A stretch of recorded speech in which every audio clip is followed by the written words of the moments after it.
What's up guys, Dr. Jared here, and in this video I want to share with you how to treat your sciatic nerve pain the right way. Now what is sciatic nerve pain? Well, that's pain, numbness, or tingling. It usually starts up here in your lower back or maybe right here in your hip and then travels down your leg. What many people don't realize and what a lot of YouTube videos fail to mention about sciatica or sciatic nerve pain is that it doesn't all come from the same source.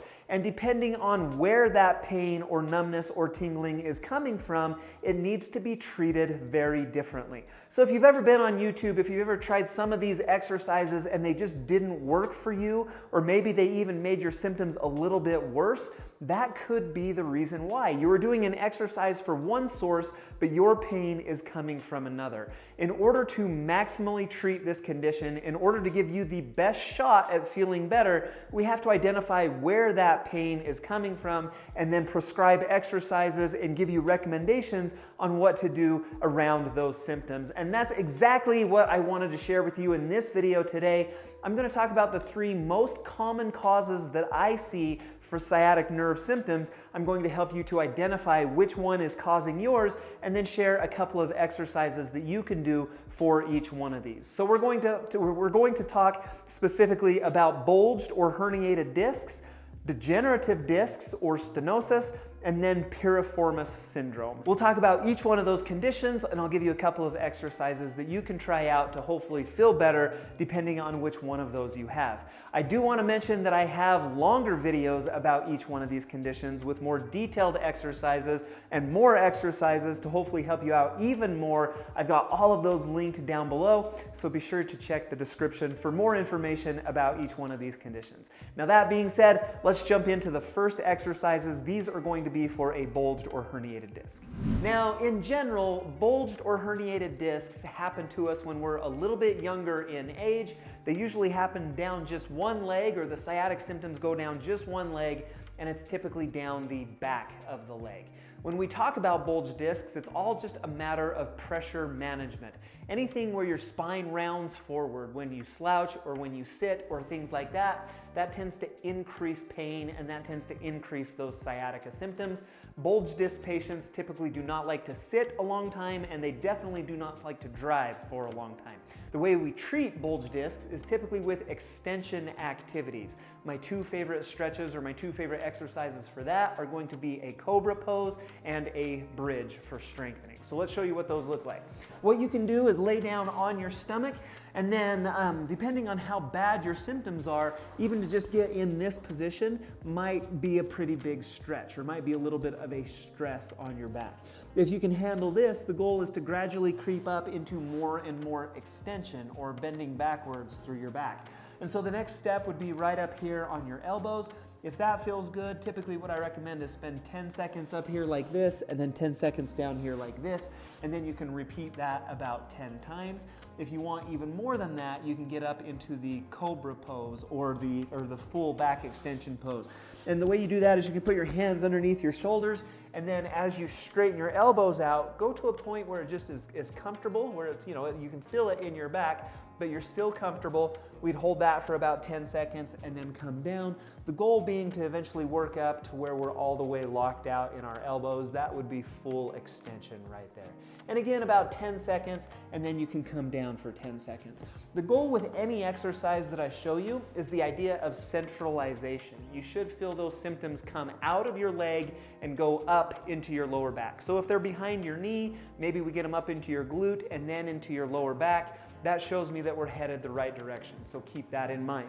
If you do those exercises or if you do those prone press-ups and it causes peripheralization, meaning you feel it more intensely or further down your leg, then we absolutely want to avoid those exercises. And so again, 10 times, about 10-second holds is the parameters that I recommend on the extension, on the prone extension exercise. And then the other thing that I like is we're going to strengthen the hip and back extensors with some bridges. Lay on your back with your knees bent. You're going to engage your glutes to push your hips up towards the ceiling. You're going to hold for about a 3 to 5 second count, and then you're going to come right back down. So again, you're going to squeeze the glutes, feel it in your lower back, hold 3 to 5 seconds, and then come back down. And typically, I recommend about 15 to 20 reps, and then we're going to repeat that for 3 sets. The second most common cause of sciatica or sciatic nerve pain that I see is degenerative disc disease or stenosis. Now, between each one of your vertebrae, you have a disc. Over time, your disc loses some of its height, and that's what we refer to as degenerative disc disease. These people are typically a little older in life.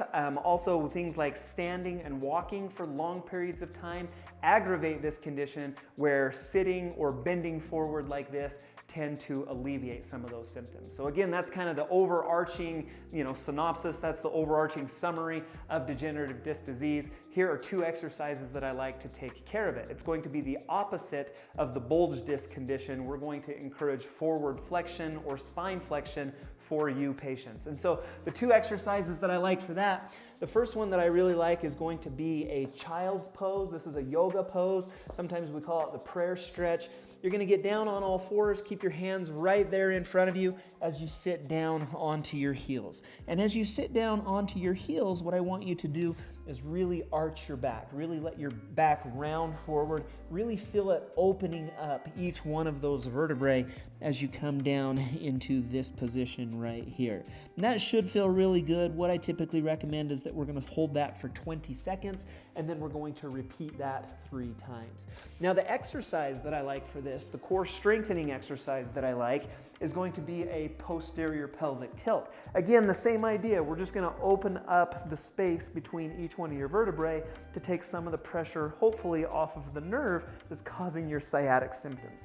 So you're going to lay down on your back with your knees bent.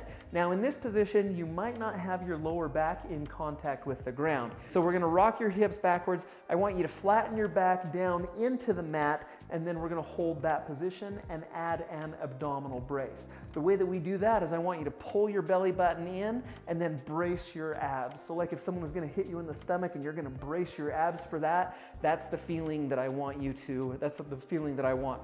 And so again, what we're going to do is rock the pelvis backwards, flatten the back down into the floor, draw the belly button in, and then brace the abs. You're going to hold that 1, 2, 3 seconds, and then relax everything, reset everything. Flatten the back, tighten the tummy up, hold 1, 2, 3 seconds, and then relax again. And then on this one, typically about 30, 40, 50 reps is what I recommend. Kind of 3 sets of 10 to 20 reps is a good number to shoot for.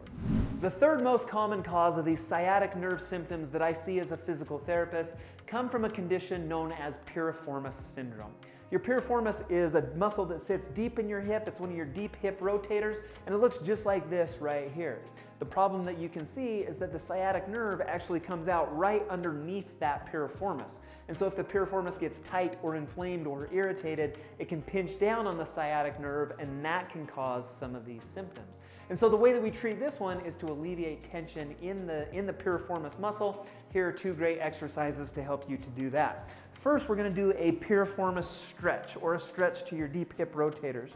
You're going to lay down on your back with your knees bent. You're going to cross the leg that's bad. So if I had symptoms in my left leg, I'm going to cross my left leg over my right. Now with my hands, I'm going to grab right behind my knee and then just try to pull my right knee up towards my chest. And what you should feel with that is a really good stretch, kind of deep here in the left hip, deep in the left glute. And that's, again, that piriformis muscle that we're stretching out. Typically, we're going to hold this for about 20 seconds, and then we're going to relax, and then we're going to repeat that one 3 times. And then the exercise that I like to kind of strengthen and maybe even reset the piriformis is going to be a clamshell exercise. So you're going to lay down on your side. Right now, my right side is up. That's just so that I can still face the camera. That's the hip that we would be treating in this case. So lay down with your bad side up, or whatever side the sciatic symptoms are in, with that one up towards the ceiling.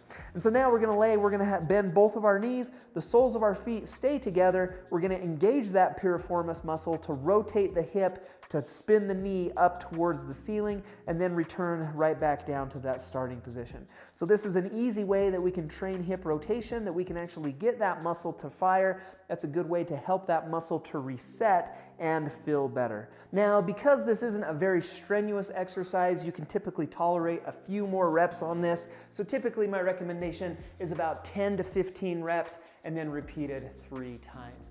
As I mentioned earlier in this video, each one of these conditions is linked down below. I've got videos that are actually going to go more in depth about everything that I've discussed. But for convenience, again, I put them in the description below. Let's link them for you here as well. Here's a great video about bulge discs. Here's a great video about degenerative discs and stenosis. If you haven't subscribed to Tone and Tighten yet, I'd love to see you back here for future videos. Hit the circle right here to do that. I hope this helped you out, and I hope to see you again soon right here on Tone and Tighten.